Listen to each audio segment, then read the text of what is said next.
বাছাই কার্যক্রমে সাধারণত আমরা ফুটবল ইন্টেলিজেন্সের বিষয়গুলাই দেখি।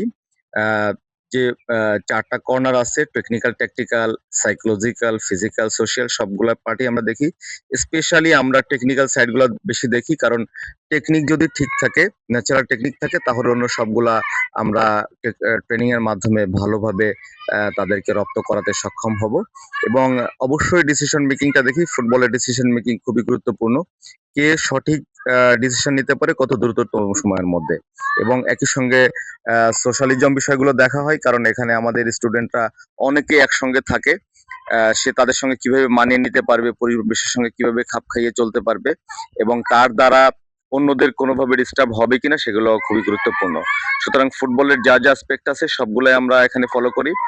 আপনারা জানেন যে বিকেএসপি ট্রেনিং পদ্ধতি একটা বিজ্ঞান ভিত্তিক। সুতরাং আমরা ওইটা বিবেচনা করেই আমরা সবকিছু নির্বাচন করি।